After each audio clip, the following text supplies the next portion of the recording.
머나먼 동아시아에서 건너와 중동의 이슬람 세계를 정복해버린 튀르크인들의 나라, 그리고 지중해의 패권을 거머쥐며 근대 유럽의 국가들에게도 큰 위협을 가했던 나라 오스만 제국.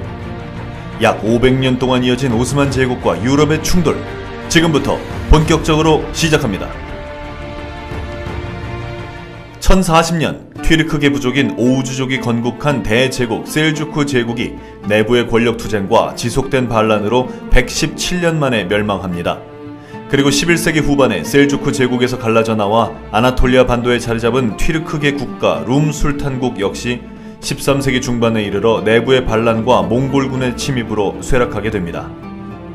룸 술탄국이 몰락하면서 이 지역에 대한 영향력을 상실하자 14세기부터 아나톨리아 반도에 여러 튀르크계 공국들이 난립하는데 1299년 지휘관 오스만이 아나톨리아 반도 북부에 수립한 오스만국도 그중 하나였습니다. 오스만국은 비잔티움 제국의 국경지대에 위치했는데 통치자 오스만 1세는 이슬람교의 이름 아래 기독교 국가 비잔티움에 맞서 성전을 선포합니다.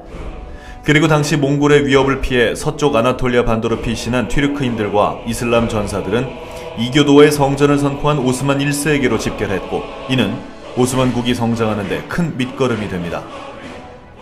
1302년 오스만군이 비잔티움군을 물리친 바페우스 전투를 시작으로 마침내 오스만과 유럽의 충돌이 시작됩니다.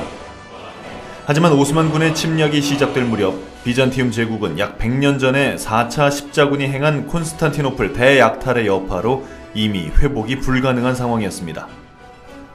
1362년 오스만의 세 번째 군주로 즉위한 무라트 1세는 세르비아, 불가리아까지 정복하며 비잔티움 제국의 수도 콘스탄티노플을 포위했고, 이렇듯 서서히 강대국의 기틀을 갖추기 시작한 무라트 1세는 술탄의 칭호를 받게 됩니다.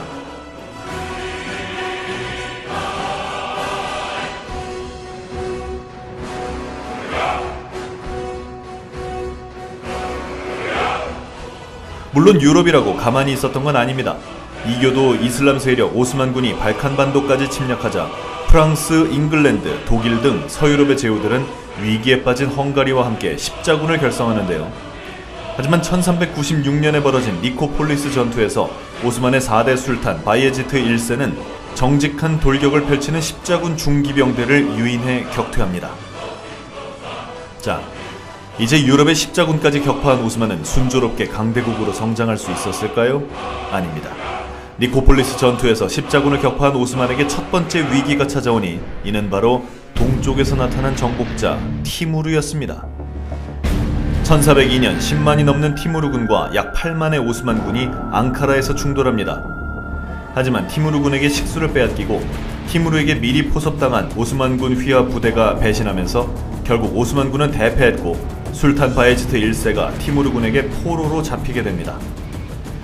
포로로 잡힌 술탄 바예지트 1세는 옥중에서 병사했으며 오스만의 영토는 바예지트 1세의 아들들에 의해 분할돼버리는 침체기를 겪습니다. 오스만의 영토를 마음껏 유린한 티무르는 명나라 정벌을 위해 다시 동쪽으로 돌아갔고, 오스만에서는 바예지트 1세의 아들들 사이에 내전이 벌어지는데요. 이때 넷째인 메흐메트가 형제들을 제압하고 약 10년에 걸친 내전을 종식한 뒤 1413년에 술탄으로 등극합니다.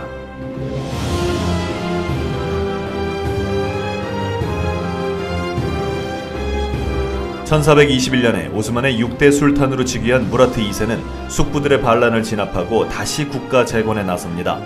그러자 유럽 기독교 세력은 명장 후니아디 야노시 장군이 이끄는 헝가리를 중심으로 재차 오스만에 대항하는데, 1444년 불가리아에서 벌어진 바르나 전투에서 오스만군은 기독교 연합군을 물리치고 폴란드 헝가리의 국왕 부아디스와프 3세를 전사시키는 성과를 거둡니다.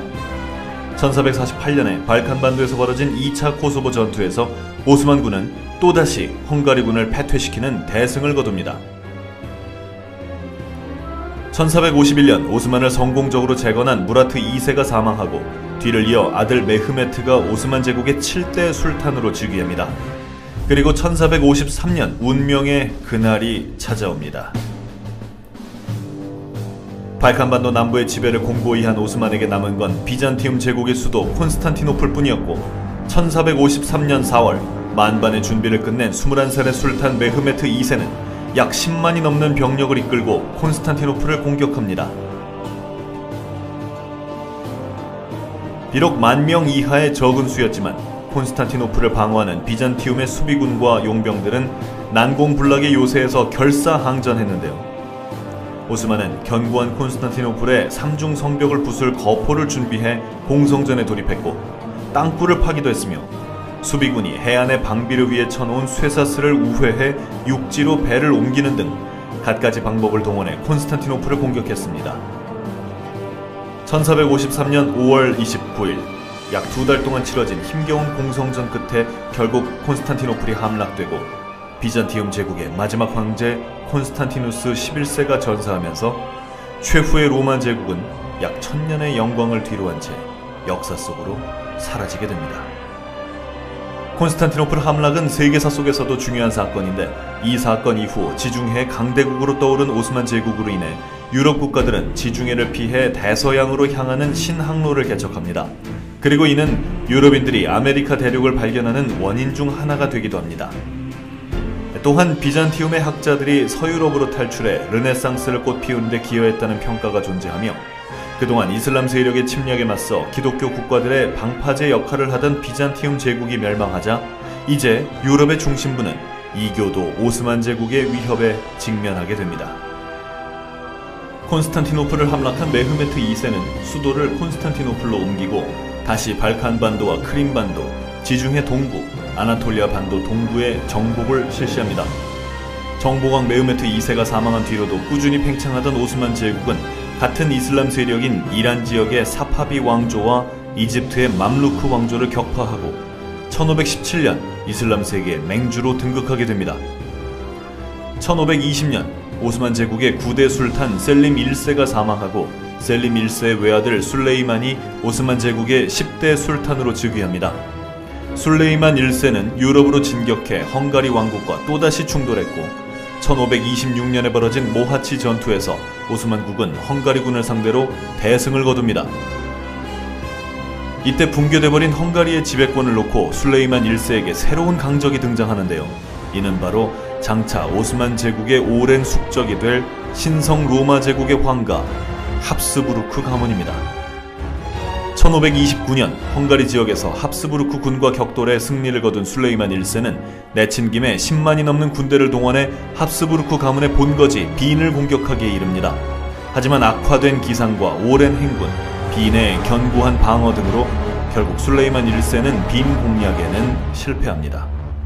한편 술레이만 1세는 지중해 정복도 시행했는데 바다로 뻗어나간 오스만 해군은 유럽의 기사단이 200년 넘게 지키던 로도스 섬을 정복했고 1538년 프레베자 해전에서는 스페인, 베네치아, 제노바, 교황령이 연합한 기독교 신성 동맹군을 격파해 지중해 패권을 크게 위협하게 됩니다. 동쪽의 사파비 왕조를 물리치고 중동 지역까지 안정시킨 술레이만 1세는 법전을 완성해 광활한 대제국을 질서 있게 통치했고 문화와 예술을 적극적으로 후원해 오스만 제국은 술레이만 통치 시기 동안 황금기를 맞이하게 됩니다. 1566년 오스만 제국을 46년 동안 통치한 술레이만 대제가 사망합니다. 뒤를 이어 역시나 피비린내 나는 권력 투쟁 끝에 술탄이 된 셀림 2세는 베네치아 공화국이 동지중해 무역의 거점으로 삼던 키프로스 섬을 점령하는 데 성공합니다. 그러자 동지중해의 패권을 거머쥔 오스만 제국을 더 이상 두고 볼 수 없었던 로마 교황과 베네치아 공화국, 스페인 합스부르크 제국이 1571년에 또다시 카톨릭 신성동맹을 결성합니다. 곧이어 200척이 넘는 신성동맹의 함선과 약 220척의 오스만 제국 함선이 그리스의 레판토에서 대규모로 격돌하는데요. 4시간 넘게 진행된 치열한 전투 끝에 오스만 해군은 총사령관 알리 파샤가 전사하는 대패를 당하고 맙니다. 물론 레판토 해전의 패배 직후 오스만 제국은 스페인이 점령한 튀니지를 탈환하고 북아프리카를 지배하는 등 여전히 강대국의 위험을 보여줍니다만 그 기세가 다소 주춤하게 됩니다. 또한 레판토 해전에서 승리한 스페인 함대는 잠시 무적 함대라는 별칭으로 불리게 됩니다. 한편 16세기 후반이 되자 오스만 제국은 인재 선발 제도 데부 시르메를 통해 중앙으로 진출한 데부 시르메 세력과 하렘에 있는 술탄의 태후들이 점차 힘을 갖게 됩니다. 특히 그 중에서도 술탄의 직속 정예부대인 예니체리가 크게 득세하는데 예니체리는 자신들을 개혁하려는 16대 술탄 오스만 2세를 살해하는 등 이후 술탄의 폐위와 교체에 직간접적인 영향력을 행사합니다. 새로 즉위한 14대 술탄 아흐메트 1세는 새로 즉위한 술탄이 형제들을 죽이는 관습을 없애기 위해 형제들을 살려둔 채 밀폐된 장소에 유폐시키는 개혁을 실시합니다.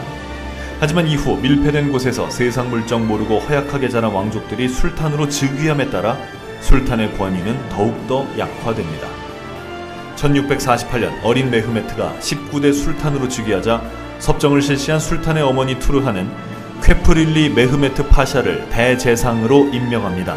그리고 이 쾌프릴리 가문이 제상으로 재직한 20년 동안 오스만 제국은 부패한 관리와 군부를 개혁하고 중흥기를 맞이합니다.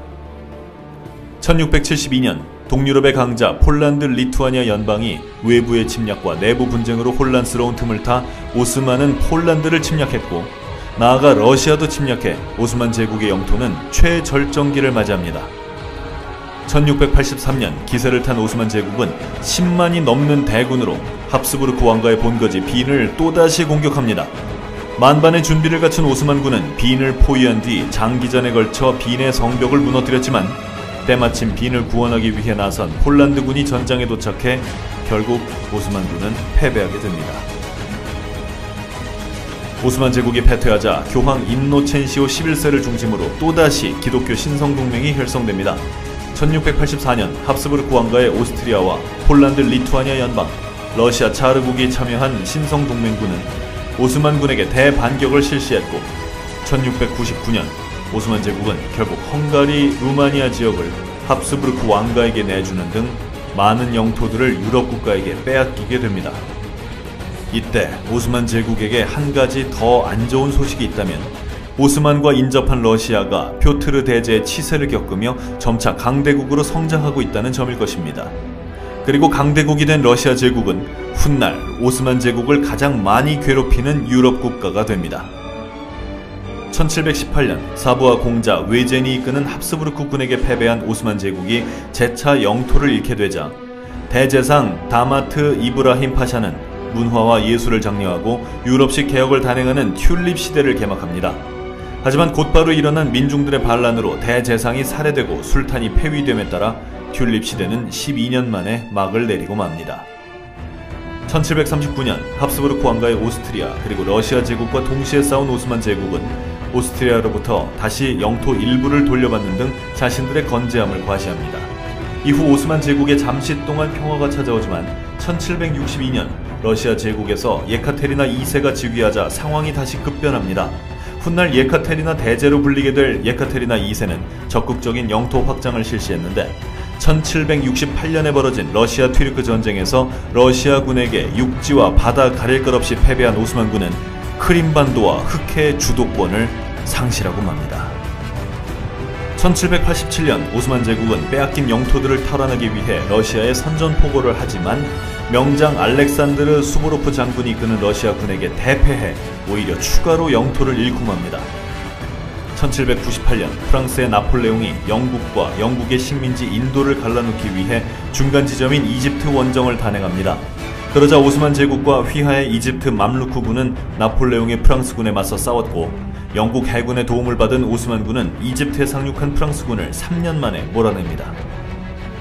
한편 오스만 제국의 28대 술탄 셀림 3세는 유럽 국가들에게 점점 뒤처지는 오스만 제국의 상황을 인지하고 제국의 전반적인 개혁에 몰두합니다. 하지만 군대 개혁을 추진하던 셀림 3세는 역시나 예니체리와 기득권층의 심각한 반발에 부딪혔고 1807년 결국 셀림 3세가 예니체리에 의해 폐위되면서 개혁은 다시 중단됩니다. 1821년 광활한 제국의 통제권을 상실하기 시작한 오스만 제국은 그리스인들의 독립투쟁에 직면하는데 영국과 프랑스, 러시아의 도움을 받은 그리스는 1832년에 오스만 제국으로부터 독립하는 데 성공합니다. 곧이어 제국 각지에서 비튀르크 민족들의 독립운동이 연달아 일어났는데 그 중에서도 이집트 총독 무함마드 알리 파샤가 일으킨 반란은 심각한 수준이었고 오스만 제국은 이를 진압하기 위해 러시아에 도움을 요청합니다. 하지만 러시아의 영향력 확대를 경계하던 영국이 협상을 중지하면서 결국 무함마드 알리 파샤는 오스만 휘하의 이집트 세습 군주로 인정받게 됩니다. 이렇듯 그리스 독립과 이집트 반란 등 오스만 제국이 몰락하는 모습을 보이자 각기 다른 이해관계를 가진 유럽 열강들은 오스만 문제에 개입하며 서로 대립하게 됩니다. 1839년에 즉위한 31대 술탄 압둘 메지트 1세는 서구식 근대화를 목표로 탄지마트 개혁을 실시합니다. 하지만 1853년 발칸반도에서 세력 확대를 위해 호시탐탐 오스만 제국의 영토를 노리던 러시아 제국은 종교적인 이유를 부실로 오스만의 영토를 침범했고, 이로 인해 러시아와 오스만 사이에 전쟁이 발발합니다. 오스만 제국은 러시아의 세력 확대를 견제하던 영국, 프랑스의 도움을 받아 비록 전쟁에서 승리하긴 하지만 정작 전쟁 당시 오스만군은 러시아군을 상대로 패퇴하는 모습만 보였고, 이로 인해 오스만 제국은 승전국임에도 불구하고 전쟁 직후 어떠한 이득도 얻지 못합니다. 또한 크림 전쟁에서 패배한 러시아의 집요한 공격도 아직 끝나지 않았습니다. 오스만 제국 휘하에 발칸반도 슬라브 민족들이 연달아 봉기를 일으키자 1877년 러시아는 슬라브족의 보호를 이유로 오스만을 침략해 오스만 제국의 수도 콘스탄티노플 인근까지 진격하게 됩니다. 그러자 러시아를 막기 위해 영국이 또다시 개입하면서 전쟁이 겨우 끝이 났고, 오스만 제국은 루마니아, 세르비아, 몬테네그로를 상실하게 됩니다. 이로써 한때 유럽 대륙을 크게 위협했던 오스만 제국은 이제 과거의 영광을 잃은 채 유럽 열강들의 먹잇감으로 전락해버립니다. 물론 제국의 몰락을 막기 위해 의회 설치 등의 내용이 담긴 헌법이 제정되지만 34대 술탄 압듐 하미트 2세는 곧바로 의회를 해산하고 헌법을 중지시킨 뒤 다시 술탄 중심의 전제 정치를 펼칩니다. 튀니지와 이집트마저 상실한 압듐 하미트 2세는 범이슬람주의를 외치며 제국의 부국강병을 위해 노력하지만 술탄의 전제 정치에 분노가 폭발한 청년 튀르크당 세력이 1908년에 혁명을 일으켜 헌법이 다시 부활하고 술탄 압듐 하미트 2세는 퇴위하게 됩니다. 하지만 이런 노력에도 유럽 열강들의 오스만 제국 침략은 막을 수 없었으니 1912년 이탈리아 왕국이 오스만 휘하의 트리폴리타니아를 침략해 점령하는 데 성공합니다. 이때 오스만의 몰락을 생생히 지켜보던 그리스 왕국, 불가리아 왕국, 세르비아 왕국, 몬테네그로 왕국은 발칸 동맹을 맺고 1912년에 오스만 제국에게 선전포고를 합니다. 여기서 러시아 제국의 지원을 받는 발칸 동맹군에게 마저 패배한 오스만 제국은 결국 발칸반도의 영토 대부분을 상실하는 결과를 맞이합니다. 이렇듯 약 400년 동안 발칸반도를 지배한 오스만 제국이 물러났으니 이제 발칸반도에는 평화가 찾아왔을까요? 아닙니다. 러시아 제국과 오스트리아 헝가리 제국, 각 발칸 국가들의 이해관계가 얽힌 화약고와도 같은 발칸반도의 상황은 오히려 1년 뒤 1차 세계대전의 발발을 불러옵니다. 한편 오스만 제국은 러시아와 영국의 위협에 맞서 유럽의 강대국으로 급부상한 독일 제국과 긴밀한 관계를 맺었는데, 이러한 오스만 제국을 사실상 적국으로 간주한 영국은 1차 세계대전이 발발하자 오스만이 주문한 전함 2척을 압류해 본인들의 군함으로 사용해버립니다. 그러자 오스만 제국은 영국에게 분노했고, 때마침 독일이 오스만에게 접근해 전함 2척을 오스만에게 양도합니다. 그리고 오스만 소속이 된 독일 군함들이 러시아를 공격하면서 오스만 제국은 독일 제국과 오스트리아 헝가리 제국의 편으로 1차 세계대전에 참전하게 됩니다. 불과 2년 전에 발칸반도의 소국들에게도 패배한 오스만이지만 1차 세계대전에서 오스만군은 자국을 침략한 영연방군의 다소 무모한 상륙작전을 피비린내나는 치열한 전투 끝에 막아냅니다. 하지만 오스만은 중동 지역에서 영국의 거센 공격을 받았고, 오스만에 맞서 봉기를 일으키면 아랍인들의 독립을 보장해주겠다는 영국의 약속에 따라 아랍인들의 봉기가 잇따라 발생합니다. 그리고 1918년 10월 결국 오스만 제국은 1차 세계대전의 패전국이 됩니다. 1920년 승전국들은 오스만의 영토를 분할해 점령하는데, 점령군에 맞서 튀르크인들의 봉기가 일어났고, 튀르크 민족주의자들은 1차 세계대전에서 활약한 영웅 무스타파 케말을 중심으로 터키 공화국을 수립하려 노력합니다. 같은 해 점령군 그리스가 신생국 터키를 향해 공세를 가하지만 무스타파 케말 총사령관이 이끄는 터키군은 그리스군에게 역습을 가해 1922년에 그리스군을 모두 물리치는 데 성공합니다. 1922년 11월 1일 이스탄불을 수복한 무스타파 케말은 허수아비에 불과한 36대 술탄 메흐메트 6세를 폐위시켰습니다. 이로써 수백 년 동안 유럽과 싸우고 유럽인들의 간담을 서늘하게 했던 최후의 이슬람 제국 오스만 제국은 역사에 거대한 발자취를 남긴 채 600년 만에 사라지게 됩니다.